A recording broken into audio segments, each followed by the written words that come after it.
So let's answer the age-old question, what is the best lens for portraits, landscape, weddings, filmmaking, whatever? What is the best lens?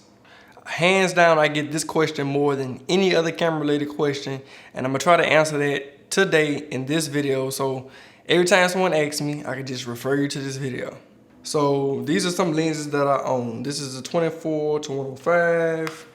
It's a 28 to 75. 35 1.4, 17 to 28, 85 1.8, and I'm filming on a 20 1.8. So the question is, which one of those lenses is the best one for portraits? Any of them. If you ever bought a lens and you look at the box, none of the boxes ever say what the lens is for. It never says this is a portrait lens. It never says this is a landscape lens. It tells you what the lens is and the specifications for that lens. And that's because you literally can use any lens for anything.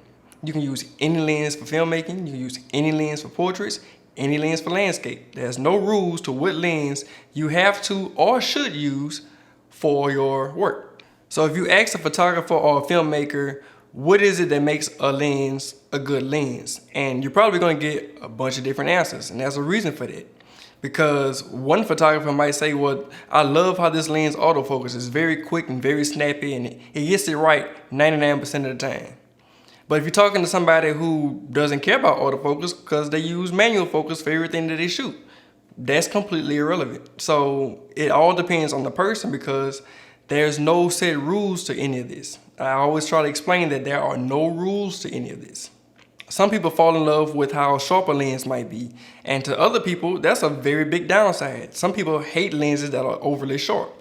Like right now, I have a black Pro Mist filter on this lens as we speak because I want to cut down on the sharpness and bloom some of the highlights out. That's just my personal preference. Some people might love how sharp the lens is and want it as is.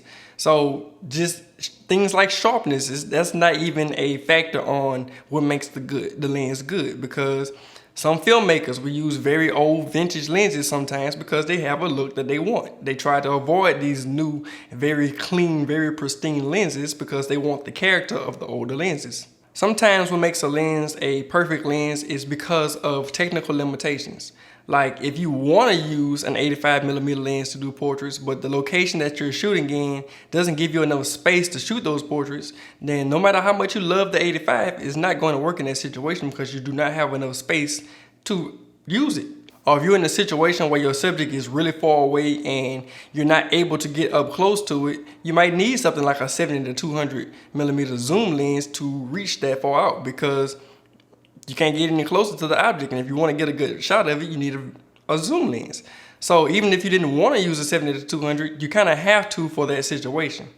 Like imagine trying to use a 200mm lens for real estate photography. Now, as painful as that might be, I still cannot say that that is the wrong lens to use because it's possible. It requires a lot more work, but somebody might want to go through the extra work of using a 200mm lens because it gives them the look that they want. You would probably have to take a whole bunch of pictures and stitch them all together to show like a complete interior, but that might be the look that they want. Someone might say, hey, real estate photography, you need to use a 20mm or wider.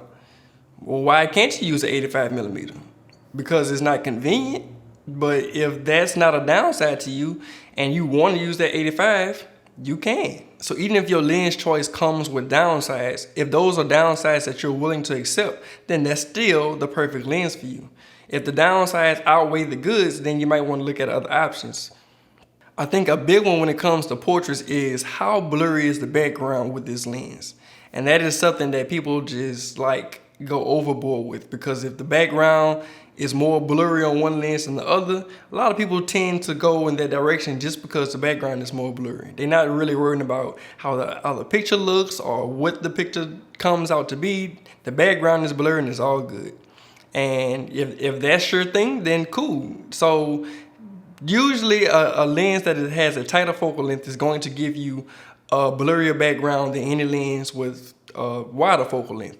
So an 85mm will have a blurrier background than a 20mm, even if the aperture is lower. So 85 millimeter at f4 will give you more blur than a 20 millimeter at f1.4. So if you love black background blurs, you can just take a 70 to 200, zoom in all the way to 200 at f2.8, and you're gonna get a very, very blurry background. So if that's your thing, go for it. Because I think sometimes when it comes to portrait lenses, they always lean towards whichever lens gives me a blurrier background. They might love shooting on the 50 millimeter, then they look at an 85 and it's like, oh, the background is blurry on that. And then they get an 85. And then they had an 85 and they look at a 105, it's like, oh, the background is blurry on that. Like, yeah, if you get a 600 millimeter, it'll be even blurrier. So it's like, if that's the trend that you want to go for, then cool. But that does not make the lens a better lens or a perfect lens for portraits. Because for me personally, I don't like super blurry backgrounds. I want to incorporate some of the background. I want to have separation between the subject and the background, but I also want to include the background and want it to be a part of the work that I do. So usually 35 millimeters is like my sweet spot. I usually try not to go beyond 50 millimeters, but for me, 35 is like my happy place. That's where I like my portraits to be. Some photographers might tell you, 50 millimeters is, I'm not going below 50 millimeters. Anything below 50 millimeters is too much distortion. And that's true. And when you shoot under 50 millimeters, you're introducing some distortion. The wider you go, the more distorted the picture is going to be.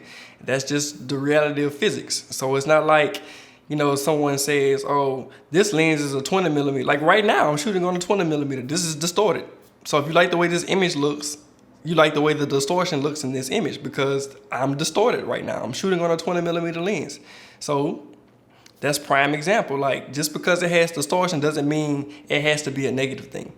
Look at this portrait that I shot with a 16 millimeter lens. Personally, I like it, but there are some photographers who would cringe at taking the picture at 16 millimeters. This is just way too much distortion and is unacceptable for their type of work. That is fine. Who's correct? Both of us. That's how it works. It's called art. So you have the freedom to embrace the distortion. You have the freedom to not embrace it. You can do whatever you want. There's no right or wrong answers. If it looks good, it is good, plain and simple. Now, another issue it comes down to when talking about the perfect lens is the fact that there are multiple versions of the same lens sometimes. So just like I said earlier, 35 millimeters is my sweet spot. Well, Sony makes a 35 millimeter. Sony makes more than one 35 millimeter. Sigma makes a 35 millimeter. It's like there are multiple 35 millimeters available for the cameras that I have. So it's like, okay, I know I like 35 millimeter, but now how do I choose between the ones that are available?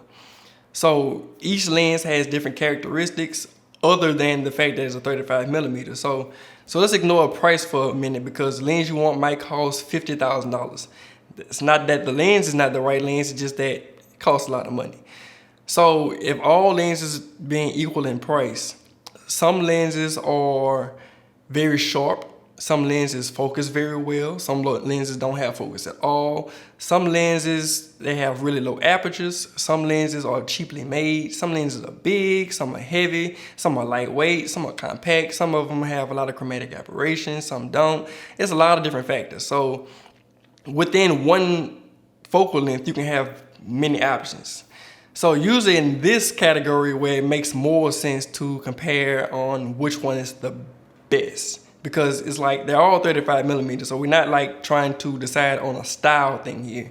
It's more of a technical aspect of the lens. Now, when it comes to this, it's all about what is important to you. If you don't care about sharpness, then you can look at all the lenses and it doesn't really matter how sharp they are. So you can throw that out the window. So if the most expensive lens is the most expensive because it's sharper than the rest, you don't have to worry about saving the money to get it. You don't care about the sharpness, so you could toss that one off. If the type of work that you do requires you to have autofocus, or if you need autofocus, then you can just toss off all the lenses that are manual focus because that's not gonna work for you. Or you could toss off the lenses that have autofocus but doesn't do it well. That doesn't do you any good either. So now you look at what you have left, and then you might have one or two lenses available to you based on the things that you need. Now, one lens might have more chromatic aberration. That might not bother you. You might just say, hey, I just fixed that in Lightroom. It's just a click of a button. Cool, not a problem. The lens might blow out the highlights a little more and bloom the highlights out. Just like I'm doing with this filter on this lens, the lens might do it on its own. You don't need a filter. That might be a plus to you. Another person might hate that the highlights are bloomed out on the lens and choose the other lens because it doesn't bloom out the highlights. So whatever it is that is important to you is what you need to focus on when it comes to deciding about what lenses you want to get. You also can't be afraid to go against the grain. A lot of photographers shoot with an 85mm when it comes to portraits. 85mm is a very popular focal length for portraits. But like I said earlier, I'm not really a fan of it. I'm not really a fan of 85mm portraits. There are a lot of wonderful 85mm portraits. I don't look at an 85mm portrait and say it looks bad. It's just not my style. It's just not what I am interested in creating. I like to shoot around 35mm, probably no more than 50. So the fact that maybe 90% of people might consider 85mm the perfect focal length for portraits, I don't. And if you don't, that's okay. You don't have to go and get an 85mm because everyone says it's the portrait lens. Now, being that we have things like YouTube and social media and stuff, we can see each other's work very easily. And it comes in handy being able to look at someone's work and kind of judge what you like or don't like about whatever it is that they use. Because a lot of times when you see a nice portrait online on Instagram or Twitter or whatever, a lot of time in the comments you see, what lens did you use? And I know some people get annoyed by that, but letting someone know what lens was used to get that portrait can help their buying decision on what they want to get. So if you follow this photographer and you just love the perspective and the way that their work looks, and that's a path that you want to travel down, well, it kind of takes some of the guesswork out on what lens you need to get. Because if you know that they shoot all of their work at 50mm, then it's like, there's no point of you looking at 200mm lenses because you know, oh, well, I seem to like shots around 50mm. Just like a lot of people saw the portraits that I did with the 16mm and was like, wait, I can shoot portraits at 16mm? Like, let me get this lens, or I already have this lens. Let me go try to use it for a portrait shoot. Because they saw the work that I created and was like, I like that. I didn't know I could do that. Let me go try that. So that's a good way to figure out what it is that you like in this day and age, other than, you know, renting or borrowing lenses as well, because lenses are not cheap. So it's like, you don't want to have to be spending lots of money trying all these different lenses when you can just, you know, look at the people who already have them, or maybe rent the lenses and other things like that. But it's very easy to just go online and look at work that's done with, you know, whatever lenses it is that you're looking at. Like, I know some filmmakers there are movies that are shot with one lens. The whole movie is just shot with literally one lens.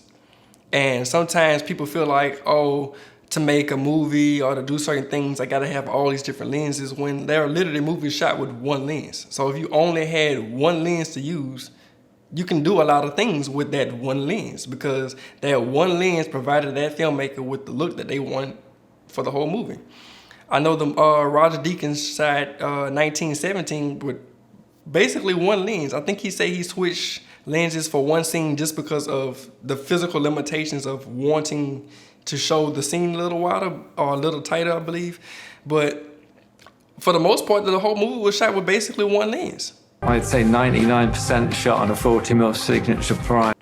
A whole movie, and that's Roger Deakins. So obviously there are no rules to what you have to do or what you need to do or what you should do. It's whatever you like, focus on that.